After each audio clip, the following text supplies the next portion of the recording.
Like, ride with me if you ride with me, you can slide with me if you feel like 550 on the fly sticky, come get high with me. That's it. What is going on, guys? Welcome back to the channel. These freaking S550 Mustangs are ridiculous. So if you guys are a little bit newer to the channel and you've only been around since I've had the built motor, this car previously, originally actually, let's back up the story just a little bit. So when I sold my Hellcat and was starting to look at Mustangs, the reason why I chose the S550 platform was Midnight Performance down in Houston, Manuel Gomez's shop. They had a car owned by Jesus, Houston Street Monsters on Instagram, and it was a crimson red 18 S550, and it was pretty much one of the first ones to put twin turbos on it and make a name for itself. And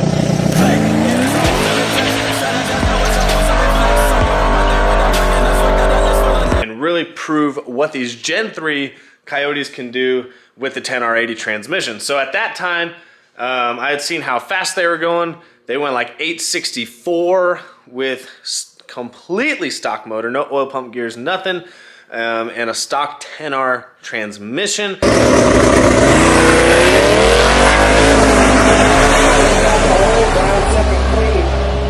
like it's going to be a clean pass the whole way down. 864. That's his personal best. 864 at 164. Congrats, Mr. Gomez.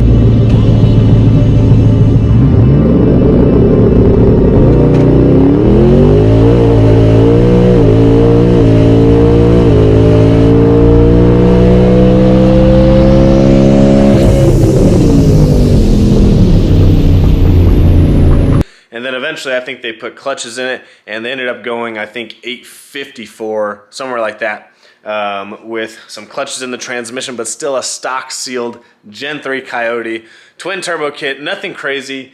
And it was really, really impressive. I was like, man, these freaking cars on stock motor are going low eights with nothing crazy done to them. I was like, man, this is the platform I want. And that's really actually what made me pick up the Gen 3 S550, the Gen 3 Coyote in a 2018-2019 S550, and that's what really got me going. So then I started looking, I found the one I wanted.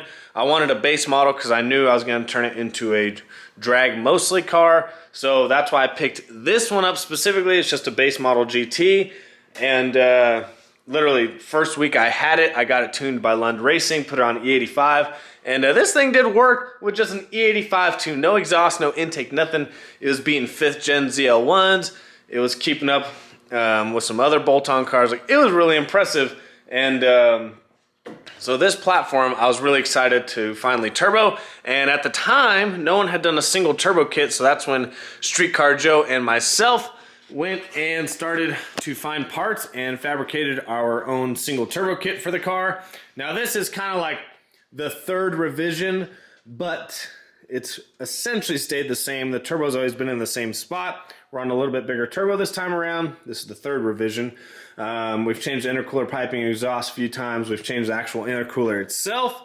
But for the most part, this is essentially what the turbo kit has looked like since day one. And so if you guys don't know, when I first turboed it, I didn't plan on chasing any records until we got to the track and we started doing some 8th mile testing, and the car went really fast, but I had already put a turbo 400 in it because at the time I didn't feel that the 10R80 technology was there. All they really had was the clutch steels for it, and people were having to rebuild them all the time, and people are starting now to 60 foot good on them with finally getting like the right converter figured out. But Turbo 400 I still feel is the better transmission at the end of the day if you're going to do drag racing only. You know, it's a 3-speed transmission. The gearing is a little bit better for quarter mile, 8th mile, and obviously you have to manually shift this, but you could set it up as an air shifter. But reaction times are quicker because it has a true trans brake, and I think you'll still be able to cut better 60 foots in a Turbo 400 transmission at the end of the day. Now, it's not to say that a 10R80 can't. But mine also gets on the 2-step a lot quicker. But like I said, you spec the right converter and the 10R80 is a good transmission. However, the Turbo 400 could still hold way more power than a 10R80 can consistently. A 10R80, they're starting to prove that they can hold 13, 14, 1500 horsepower, but you know, my transmission can hold 2,000 horsepower for probably a year full of races, pending everything, nothing, you know, goes wrong. A 10R80 at 1,450 horsepower, really not going to last that long. But anyways, so I changed my car to a turbo 400, and once we started making 8th mile passes, I was on the stock sealed engine. I never put oil pump gears, head studs, none of that stuff in it, because I knew that at some point I'd want to put a built motor in, so I didn't want to do the oil pump gears twice. And the car started going really fast on the stock motor, and really we didn't know at the time how much the stock motor could handle. Obviously Jesus's car, you know, I think they had put like 19 or 20 pounds of boost through it, and it was just fine. They never blew it up.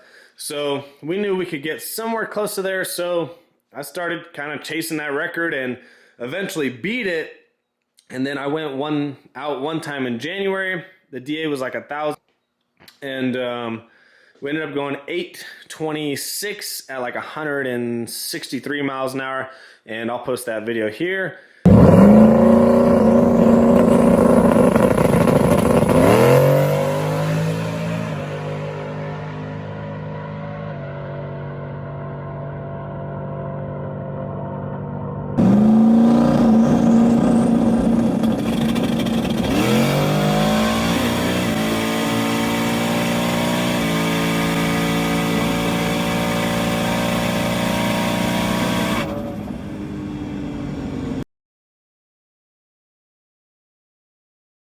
But we ended up going pretty fast. We were still on 17.5 pounds of boost. So I actually just went back and looked at some of the emails between John Lund Jr. and myself and the logs. We're only at 17.5 pounds of boost. Now we could have thrown more pounds of boost at it, but the turbo I had on here was a lot smaller than this one. So I was running out of turbo a little bit. We probably could have turned up, like I said, another pound or two, but with this Gen 3 being 12-to-1 compression, you need a pretty big turbo to keep it happy. And I didn't have valve springs either, so we're starting to see valve float, but probably could have turned up another pound or two, probably could have gone a little bit faster, but the biggest thing is I knew I was going to get a built motor from RPG, and I needed a good core. So I didn't want to mess up the block and have to buy a whole new block. I wanted to be able to use my block, be able to use my heads when I built the motor. So we ended up building the motor, took the record, went 8.26 on a stock sealed, completely stock sealed engine, no oil pump gears, nothing. Literally the engine from the factory. Now, the difference is obviously I got turbo kit, fuel system, turbo 400, some lightweight mods. Didn't have a cage at the time, but I did have the air to water system. But yeah, like I said, the setup's changed a little bit since then, but this car did hold the record up until just recently, where a guy by the name of Vic Viper LOL on Instagram, he has a car that Midnight Performance actually built the twin turbo kit for. So it's in-house built turbo kit, in-house built 10R80, and they went out and they wanted to go after the 10R80 stock sealed record from Jesus, which I believe was like 860 something, and they got that one, and then they decided to push it a little bit further, and so they went 844 off the trailer, pretty insane, which in 2500 DA, like not even that good of air. Obviously turbo cars don't pick up that much better air. It's not like blower cars can really pick up some time in better air, but turbo cars, you can pick up a little bit, but it doesn't make as big of a difference, because I'll just turn the boost controller up if it's not making that big of a difference. But anyways, they decided to keep going. They wanted to go after my record, and they freaking crushed it. So after they went 844s off the trailer, I believe they did that twice, and then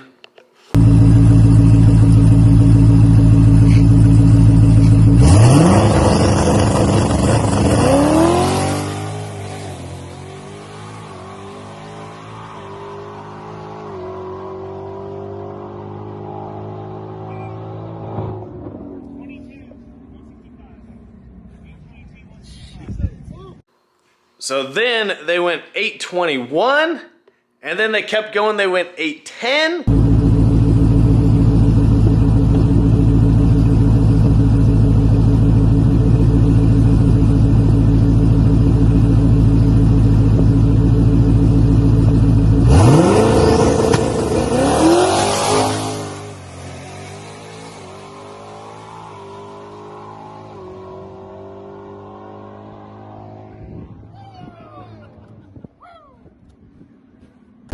And then I think they went 8.07, and then they finally ended at 8.006. 3440. Check this out, baby girl.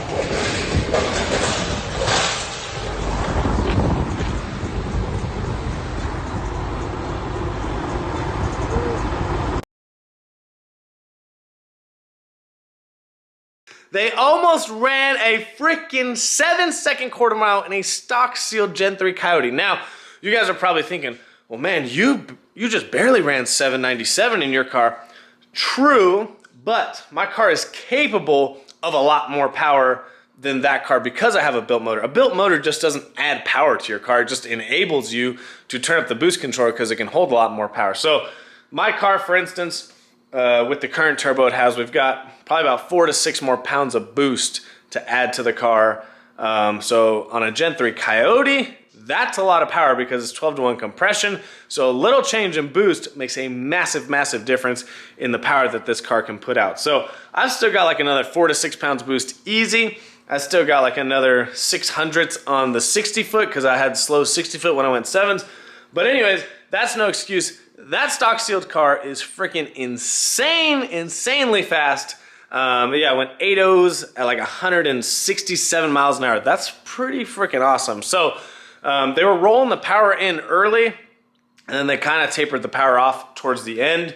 I think they were a little bit above 20 pounds of boost. So they were almost pushing as much boost as I was just pushing in this car.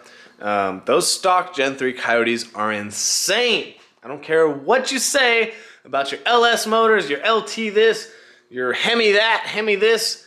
Stock, completely unopened motor, Gen 3 Coyote, was probably making 1,200 plus horsepower, and they made like 6 passes back to back, you know, within probably 2 hours, and that thing just kept making steam. Pretty insane. And I think what the coolest part is, and I think a lot of people agree with me, like, mine's got a turbo 400, you know, that's cool and all. Turbo 400s have been proven, but the 10R80 hasn't been proven that much, and for them to go out and do that on a 10R80, that's really impressive. Like that part, when I saw they had a 10R80, I was like, man, that's pretty impressive, because that car on the street, the manners of a 10R80 are a lot better than a Turbo 400 on the street. Not to say that I can't drive mine on the street, but obviously a 10R80 is a little bit nicer on the street than a Turbo 400.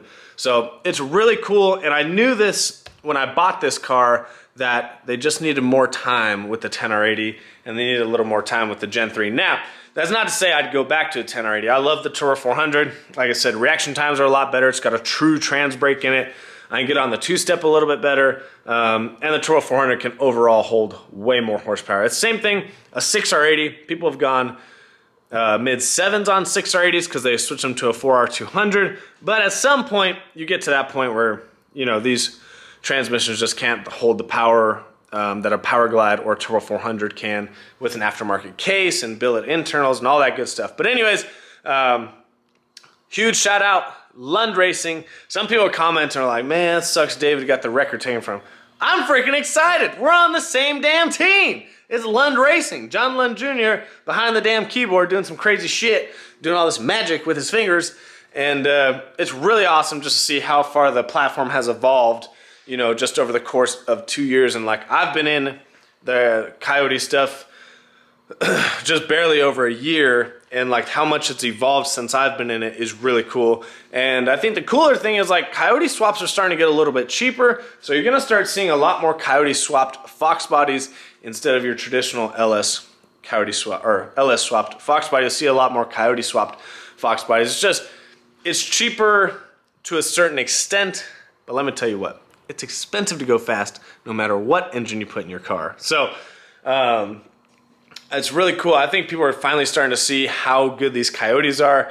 Now, the biggest downfall probably is the only good aftermarket block that we have access to is a billet block, and that's, you know, that's pretty expensive. But huge congratulations to Vic, Manuel, Jesus, all those guys over there, Midnight Performance, and Lund Racing for the tuning. It's pretty freaking cool, man. So if you guys want, follow them on Instagram, and I'm sure they'll put their own stuff out on social media and YouTube. But I just wanted to give you my perspective on it since I had the record. I had taken the record from Jesus, and then Vic took it back, and the record is now back in Houston. Comment down below if you think I should just pull my built motor out and put a stock motor in and go back for the record. No, I don't want to do that. I don't want to go back. But it is really cool. Records are meant to be broken, and I'm trying to do things like a little bit different than that. I don't really care to chase records right now. I just want to go race and go some rounds. But huge congratulations to those guys. And you guys comment down below what you think of these new Mustangs. They are freaking impressive. Hopefully you guys enjoyed that video. I will see you guys on the next one.